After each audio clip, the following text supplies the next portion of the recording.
I watched the video 100 times before I hit upload, each frame etching deeper into my soul like acid on flesh. The way her pudgy fingers dug into Grandpa Joe's shoulder, twisting him off balance with a sneer that screamed, "Do you know who I am?" The stairwell echoed with his frail cry, a sound no one should ever hear from their own blood, tumbling end over end like discarded trash, bones cracking against cold concrete while she dusted her hands and muttered, "Out of my way, old-timer."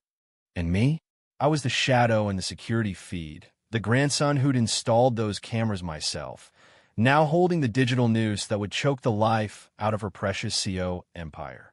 It started on a muggy Tuesday in downtown Atlanta, the kind of summer day where the humidity clings to your skin like a bad memory. Grandpa Joe had always been the rock of our family, 82 years old, with a back stooped from 40 years welding at the Ford plant in Hapeville, but his eyes still sparkled like the Chattahoochee River under July sun. He'd raised me after Mom skipped out when I was 10, Dad long gone in a trucking accident on I-85. Joe was the one who taught me to fish at Lake Lanier, grill ribs with that secret paprika rub, and never back down from a bully, no matter how big their bank account. "Son," he'd say, clapping my shoulder with hands rough as sandpaper, "life's too short for folding cards. Play your hand straight." Me? I'm Jake Harlan, 34, a freelance IT guy, scraping by on gigs fixing networks for small businesses around Midtown. Not glamorous, but it paid the rent on my one-bedroom in Grant Park and let me tinker with drones on weekends. I just wrapped a job at the Peachtree Tower, a gleaming glass monolith that housed half the Fortune 500 wannabes in Georgia. The client was Evergreen Dynamics, some mid-tier logistics firm run by folks who thought spreadsheets were the eighth wonder. My task? Beef up their security cams. Nothing fancy, just HD feeds with cloud backups, the kind that catch shoplifters or overzealous interns raiding the fridge.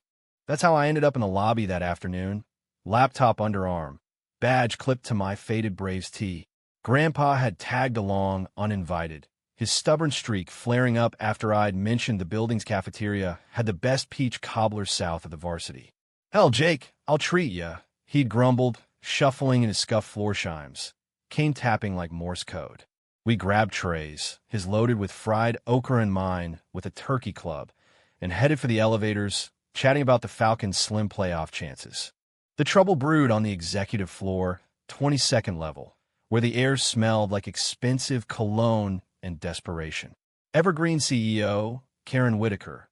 Yeah, that Karen, the one who'd clawed her way up from a cubicle drone a corner office by backstabbing anyone in heels or slacks, had called a priority huddle. I didn't know her personally, but her rep preceded her like a fart in a Tesla. Online forums buzzed with tales. The intern she'd fired for insubordination after he suggested a greener shipping route. The VP who'd quit after she accused him of mansplaining during a board call. The viral TikTok of her berating a barista at Starbucks over oat milk foam. She was the poster child for that American dream gone sour. Obese, perpetually flushed, with a bob haircut that looked like it had been styled by a weed whacker, always barking orders into her AirPods like the world's her PA. I was knee-deep in code, splicing feeds from the stairwell cams, when the shouting started. It filtered through the glass walls of the conference room like thunder rolling off Stone Mountain. Karen's voice, shrill and nasal, dominated. "This is my company, you fossils. If you can't adapt to the metrics, pack your fossils and go." Laughter from her sycophants, the yes men in slim-fit suits, but it died quick when the doors burst open. Grandpa Joe stood there, tray balanced precariously, having wandered off to admire the view from the balcony overlook. But he'd paused at the conference room door, drawn by the commotion like a moth to a bug zapper. Maybe he thought he was back at the VFW hall, debating politics over Bud Lights. "Ma'am," he said, voice gravelly but polite, "begging your pardon, but yelling like that ain't gonna solve nothing. Back in my day at Ford, we talked it out over coffee, not whatever this is." The room froze. Karen's head snapped up, her double chin quivering like Jell-O in an earthquake. She was mid-rant, marker in hand, scrawling Q3 disaster on a whiteboard. Her eyes, small, piggy, magnified behind rhinestone glasses, locked on him like lasers. "Who the hell are you?" she spat, slamming the marker down. "This is a private meeting. Security." Grandpa didn't flinch. That's the Harlan in him, stubborn as red clay. "Just a visitor, ma'am. Your boy's grandson. But if you're running folks ragged, maybe it's time to listen to the little guy." He nodded toward a nervous analyst in the corner, the one crunching numbers on a laptop. Her face turned the color of boiled shrimp. Little guy, you think you can waltz in here, you fossilized relic, and lecture me on business?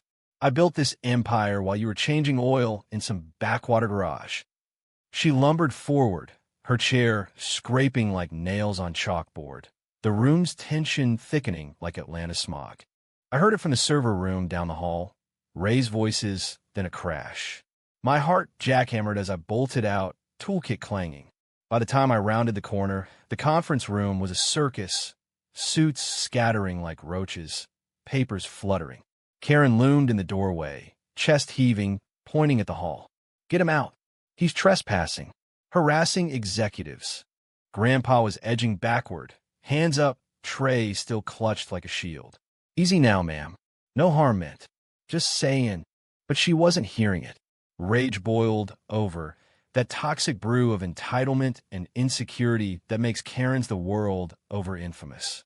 She lunged, not a graceful step, but a waddle shuffle, her sensible pumps slapping tile. Her hand shot out, not a slap, but a full-on shove, palm flat against his chest. "Out! Now!" Time stretched like taffy. Grandpa's eyes widened, shock, not fear, and his feet tangled on the carpet runner. The tray flew, ochre splattering her blouse like abstract art. He teetered, arms windmilling, came clattering away. Then gravity took over. He pitched backward into the open stairwell door, the one I just wired with a fresh cam, and tumbled. Thump, thump, crunch. Each step a punctuation mark on her fury. His head bounced off the railing, body folding like a cheap lawn chair, landing in a heap at the landing below. Screams erupted, mine included, raw and animal. I vaulted the balcony rail, ignoring the gasps from the suits, sliding down the emergency stairs two at a time. "Grandpa! Joe!" Blood slicked the concrete, a crimson halo around his silver hair. His chest rose shallow, eyes fluttering, but he was breathing. Barely. Karen hovered at the top, phone in hand, dialing not 911 but her lawyer. "Yes, security breach.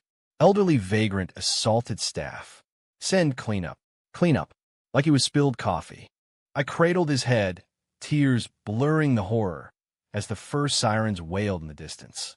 That's when I spotted the red light on the cam, steady, unblinking. My insurance policy. My revenge starter pack. The ER at Grady Memorial was a madhouse. Beeping monitors, hairy docs and scrubs stained with God knows what. Families huddled like refugees. They wheeled Grandpa in on a gurney, neck braced, IVs snaking like vines. Fractured hip, cracked ribs, concussion. The doc rattled off the damage like a grocery list, but each word landed like a gut punch. "He's stable, but at his age. Surgery tomorrow if the swelling doesn't ease." I sat vigil in the vinyl chair, fists clenched till knuckles whitened, replaying the shove in my head. Karen's face, twisted in triumph, then feigned shock as the suits swarmed her with iPads and platitudes. She'd spun it fast. He attacked me. Grabbed my arm. Look at the bruise. A pathetic red mark from the tray edge, milked for sympathy. By midnight, the cops showed, 2 detectives from APD, badges gleaming under fluorescence. Detective Ruiz, a no-nonsense Latina with a ponytail tight as her bun, flipped her notebook. "Mr. Harlan, walk us through it. Your grandpa's a guest, right? What sparked the altercation?" I spilled it all. The meeting crash, the lecture, the shove.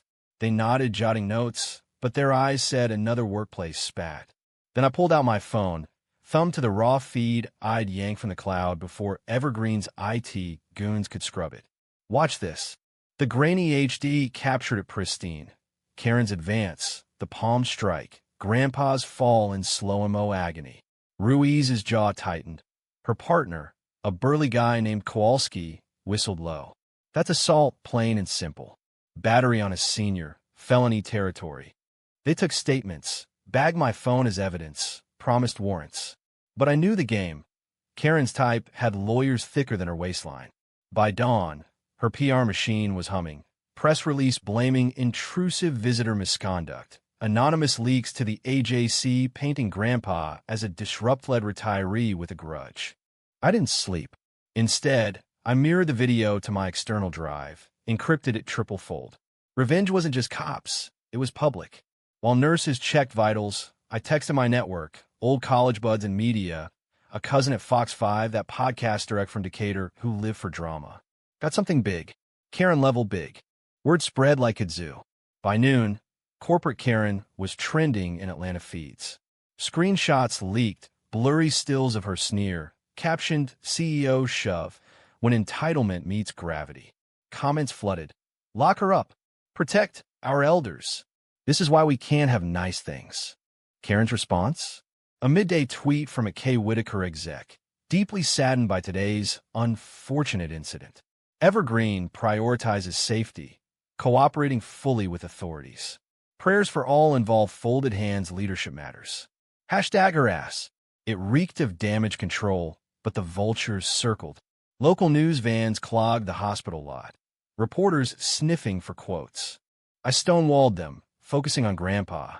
He woke groggy that afternoon, morphine glazing his eyes. Jake, that woman. She okay? Christ, even half broken, he worried about her. She's fine, Gramps. You rest. I squeezed his hand, the one not hooked to tubes. But she's gonna pay. Surgery went smooth. Pins in the hip, plates in the ribs, but rehab loomed like a storm cloud. Joe Harlan wasn't walking unassisted for months, if ever. The bills piled, $28,000 out of pocket before Medicare kicked in, a mountain for a guy on fixed Social Security. Evergreen's insurance? They ghosted, citing unauthorized access liability. Karen's doing, no doubt. That's when the real fight ignited. I lawyered up on contingency.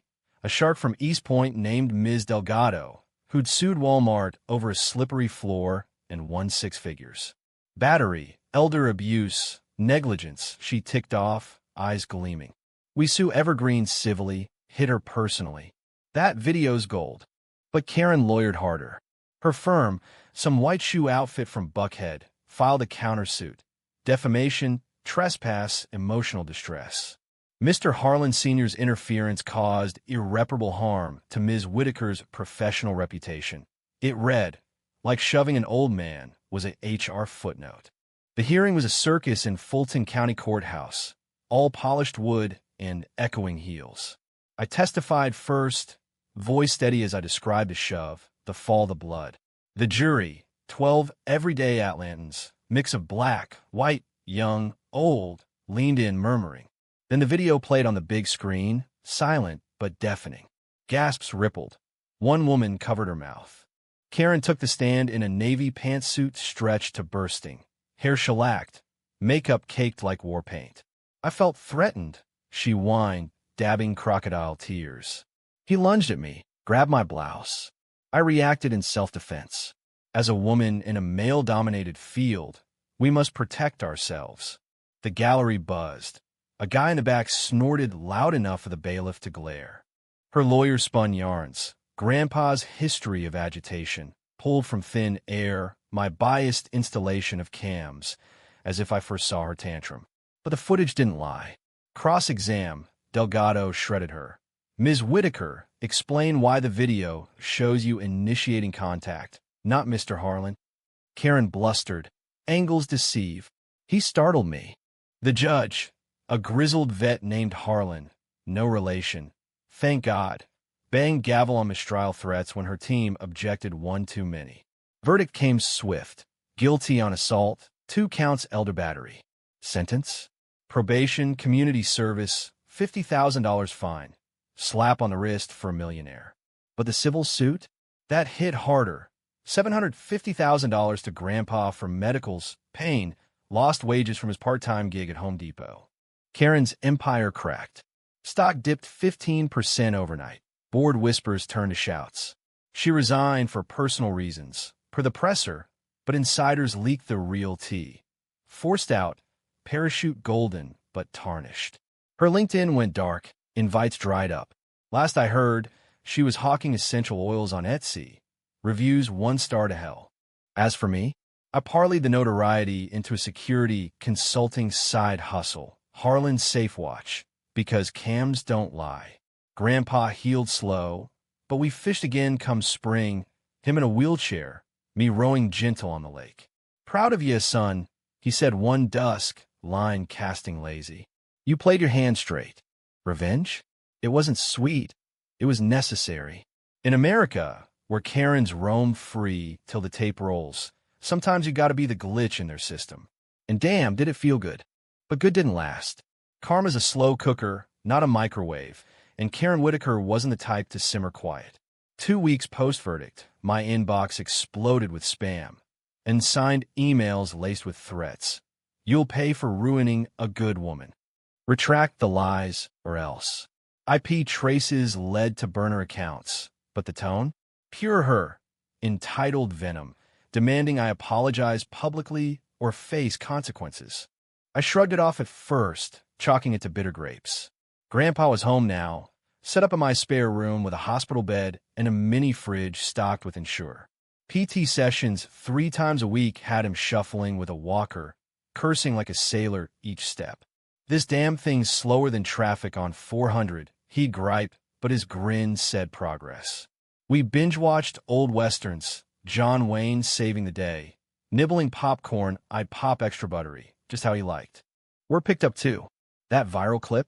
It turned me into Atlanta's go-to for Karen-proof installs. Mom-and-pop shops from Little 5 Points to Buckhead lined up, wallets open. Make sure it catches the shoves, one diner owner joked, but his eyes were dead serious. I even scored a spot on a local podcast, Southern Scandals, dishing the tale minus the gore. Listeners ate it up, download spiked, sponsor offers trickled in. Then the brick came through my window. 2 a.m., glass shattering like my piece, shards glittering on the hardwood. Wrapped in a rag, a printout of the video still, red sharp as scrawling liar. Cops dusted for prints. Nada. But the note's perfume lingered, cloying and cheap, like the stuff Karen peddled in her empowerment seminars. Delgado ramped up. We filed for a restraining order. Court date loomed, but Karen's camp lawyered fierce. Motions to quash, claims of harassment via publicity. The AJC ran a follow-up, shove scandal. Victim's kin accused of stalking CEO. Stalking? Me, the guy changing bedpans? It twisted facts like a pretzel. Implied I'd doctored the feed, that Grandpa provoked with inappropriate advances. Advances?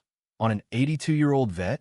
The comment section was a dumpster fire, half cheering my witch hunt, half torching her delusions.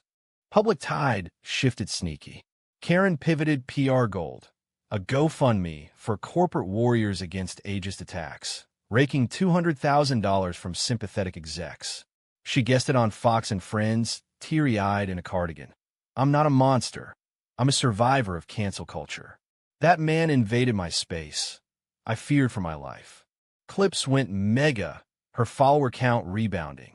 Suddenly, I was the villain, vindictive grandson exploiting tragedy for clout. Hate mail surged.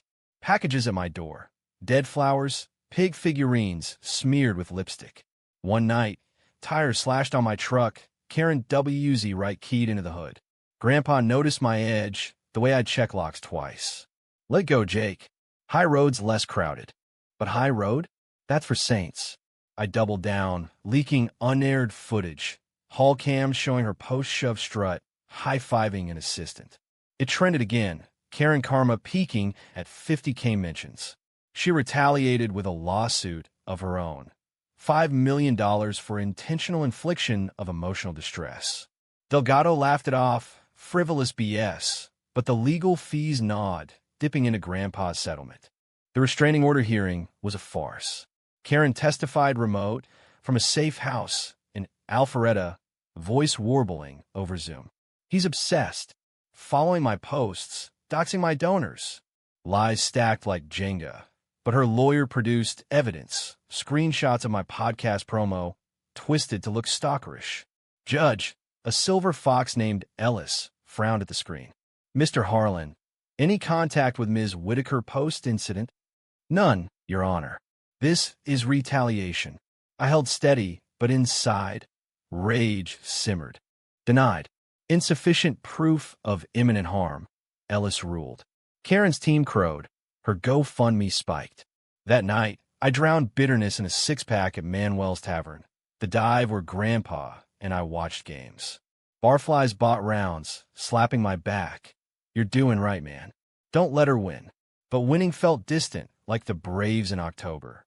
Pivot came unexpected. A tip from an evergreen whistleblower, ex-admin named Tina, who'd quit over Karen's toxic reign. She DM'd encrypted, got docs. Proof she fudged Q3 numbers to cover embezzlement. Your vid opened eyes. Attached PDFs, ledgers doctored, emails ordering creative accounting. White-collar crime, federal bait.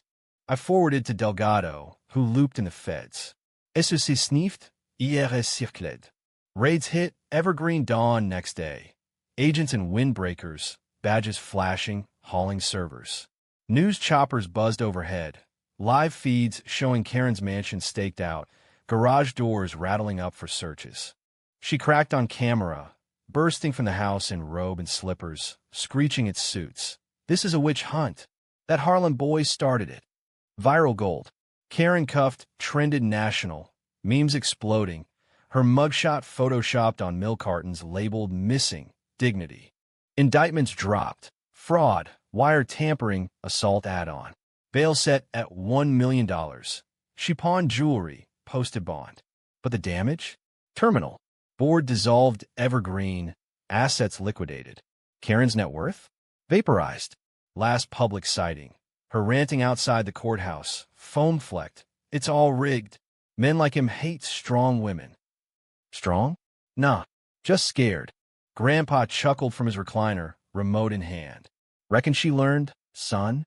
Not yet, I said, cracking a beer for us both. But she's learning. The fallout rippled. My consulting blew up. National inquiries. Even a book deal floated from NYC agent. From shove to justice. One video's revenge. I mulled it, but Grandpa's word stuck. High road. Instead, I funneled fees into a scholarship fund, Joe Harlan Elder's safety grant, for low-income seniors' home mods, cams included. Karen? She vanished into obscurity, whispers of a trailer in Conyers, hawking MLMs door-to-door. No invites, no empire. Just echoes of that shove, replaying in her nightmares. Months blurred into a fragile normal. Fall painted Atlanta gold. Leaves crunching underfoot on walks with Grandpa, his walker traded for a cane, steps sure each crisp morning. We hit the Piedmont Park trails, him pointing out dogwoods like old friends, me pushing the chair on rough patches. Feels good to breathe free, he'd say, inhaling deep, the scar on his temple fading to silver. My life stabilized too. Safe watch gig stacked. Installing for churches in East Atlanta, synagogues in Toco Hills, even a co-op in Cabbagetown wary of entitled flippers. Paychecks funded a down payment on a bungalow in Ormwood Park. Two-bed, porch swing for evenings with sweet tea and Braves radio. No more scraping. Stability tasted like Mom's lost recipe for cornbread, warm and filling. But scars itch. Mine surfaced in dreams. The thump of his fall, her sneers superimposed on every suit I passed on Peachtree. Therapy helped. A VA counselor recommended for secondary trauma, sessions in a strip mall office smelling of stale coffee. Anger's valid, Jake, but don't let it define you. Easier said. Karen's ghost lingered, a specter in every news blip about toxic workplaces or elder neglect. She resurfaced holiday season like a bad fruitcake. Black Friday, scrolling feeds over turkey leftovers, a notification pinged at Real Karen Whitaker Live. New handle, blue check bought cheap. Profile pic. Her, slimmer from stress? No, same doughy glare, but with a filter softening the edges. Bio, Trutel. Survivor. Join my fight against cancel mobs. Link in bio. Link led to a Substack. The shove that stole my soul. Paywalled rants, $5 per month for exclusive truths. First free teaser? A hit piece on me. Jake Harlan, the puppet master behind the lies. It wove fiction fine as spider silk, claimed I'd planted the cam to entrap powerful women, that Grandpa was my operative in a revenge plot against female leaders. Evidence? Doctored timestamps, anonymous sources swearing I hacked her emails. Shares spike from incel forums, MAGA pods. Comments venomous. Feminist takedown. Lock up the grandson. My mentions flooded, threats veiled as prayers, docs attempts tagging my old addresses. Delgado fired back with cease and desist, but Substack hosted on, free speech shield gleaming. Grandpa caught wind over eggnog. Newspaper folded sharp. Don't read that trash, boy. She's cornered, lashing like a bobcat in a sack. Cornered animals bite hardest, I replied, but his calm anchored me. We volunteered instead. Soup kitchen at St. Mark's, ladling stew to the forgotten. Faces mirror Joes, lined vets, widowed grannies, all deserving better than shoves or suits. Feds closed and tighter.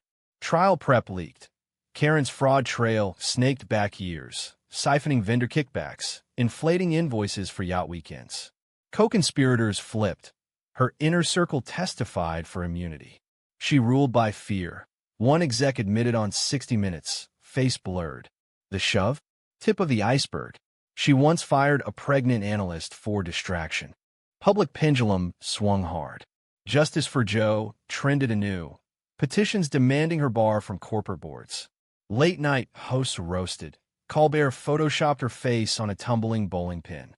Even her GoFundMe dried.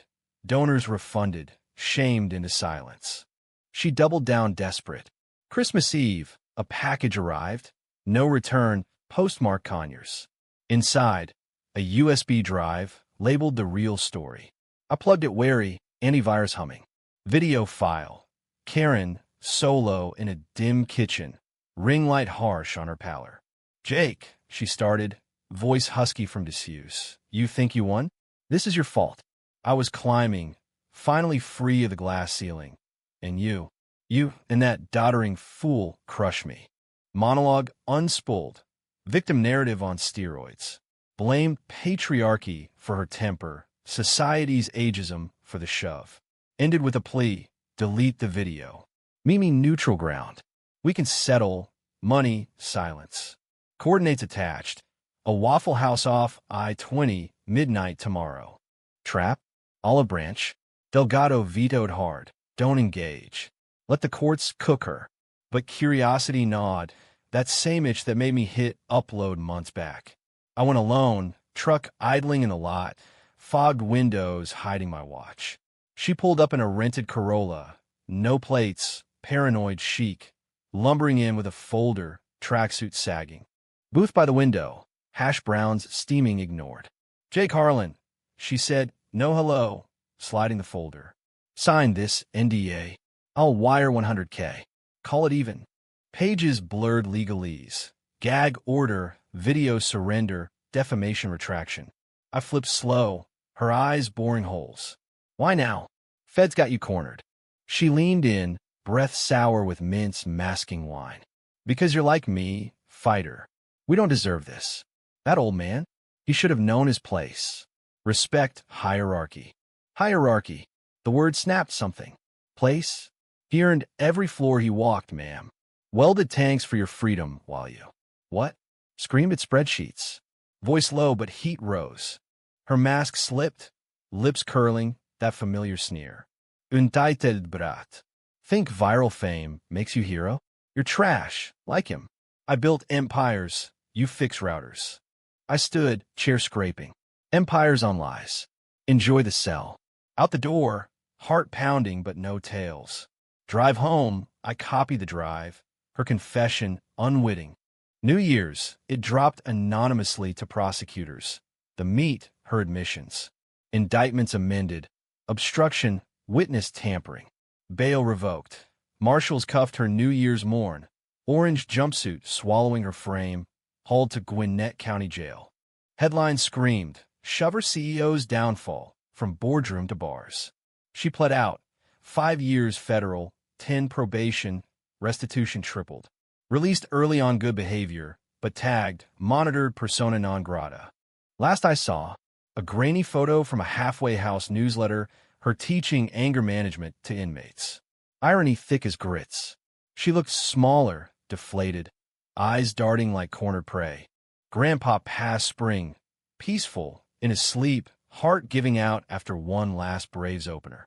Funeral packed. Neighbors, vets, even the soup kitchen crew. Eulogy, I spoke truth. Joe Harlan taught us grace under shove. He fell, but rose, stronger because love lifts. After, I sold the bungalow, moved to a cabin near Helen, Riverside. Safe watch, donated to the fund, retired young. Fished on, right code for fun, mentor kids on ethics and tech. Karen? Faded echo, but in quiet nights by the fire, I replay the tape. Not for hate, but reminder. In America, cameras watch, and justice, though bitter, serves cold. Summer returned humid, cicadas droning like applause for survival. The cabin suited me, log walls creaking gentle, Unicoi River murmuring lullabies through screen porch. Mornings, coffee black as midnight, I'd scroll news sparse. World spun on, Karen's morphed to new faces, but mine? Anchored in quiet victories. The fund thrived, grants installed cams in 50 senior homes by July, partnerships with AARP blooming. Letters poured, Mr. Harlan, your story saved my aunt, caught her aide stealing meds. Each one a bomb, stitching the raw edge Grandpa's absence left. But ghost gossip, a call from Delgado, voice clipped, Karen's appealing. Pro SE now, fired her last lawyer. Claims new evidence exonerates the shove. Eleft bitter, procès, her ego's last stand. Court docs trickled public. Her evidence, a sworn affidavit from a witness claiming Grandpa slipped unaided. Witness? Her Etsy sidekick, a waif named Brittany with a rap sheet for check fraud. Delgado shredded it pre-hearing. Perjury bait. We got polygraphs queued. Hearing virtual. Me from the cabin, laptop propped on a cooler, trout sizzling nearby. Karen dialed in from a library booth, hair greasy, blouse wrinkled. Your Honor, she launched, no preamble. This Harlan conspiracy ends today. The video? Deepfake. My expert. Expert. Judge Harlan. Same from trial one, brow arched, leaned in. Ms. Whitaker, your expert, is a SoundCloud rapper with a YouTube channel on AI myths. Motion to dismiss. Denied, she sputtered. I demand trial. Jury of peers, real Americans, not woke Atlantans.